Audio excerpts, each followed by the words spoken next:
गीता में भगवान कृष्ण कहते हैं कि मैं ही ईश्वर हूं, मैं ही ईश्वर हूं। ये मैं अहंकार वाला मैं नहीं है, ये मैं ईगो वाला मैं नहीं है, ये मैं है अवेयरनेस। ये शक्ति कहाँ से आ रही है? प्योर अवेयरनेस, यानी ऐसी चेतना जो पूर्ण रूप से विकसित है, जो 16 कलाओं का स्वामी है। वो जानता है कि मैं ही ईश्वर हूं, मेरे भीतर ही सारी शक्तियां हैं, मेरे भीतर ही सारे देवी देवता हैं। मैं ही सब कुछ करने वाला हूं, यानी कि जो ऑब्जर्वर है, जो साक्षी है, वही सब कुछ करने वाला है। मैं ही सब कुछ करता हूं, मैं ही सबको जन्म देता हूं, मैं ही सबकी मृत्यु का कारण हूं। यानी कि सारी घटनाओं को करने वाला मैं हूं, मैं ही पाप हूं, मैं ही पुण्य हूं। मेरे अतिरिक्त, मेरे अलावा और कुछ नहीं है। ये समझने की बात है कि मैं ही सब कुछ हूं। मैं यानी ईश्वर।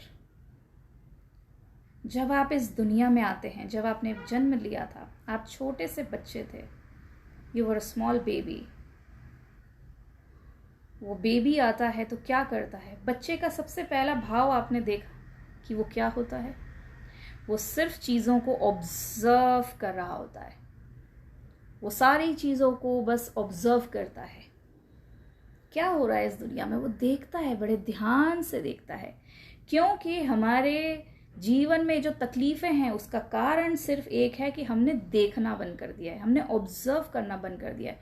ऑब्जर्व करना यानी किसी को वैसे ही लगातार बस अपने द्वेष, ईर्ष्या, हिंसा की वजह से देखना नहीं। ये देखना इस प्रकार है कि जहां पे आप जजमेंटल नहीं हैं, आप अच्छे बुरे के दृष्टिकोण से नहीं देखते।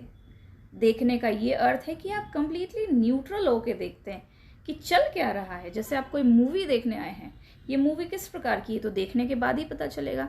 वैसे ही जीवन में क्या सीन चल रहा है, इसको कैसे देखना है? न्यूट्रल भाव से, इससे बिना जुड़े हुए देखना है। जैसे ही विचार से जुड़ जाएंगे, अब तो आप उससे जुड़ गए। अब वो अच्छा है या बुरा है, आप जुड़ गए।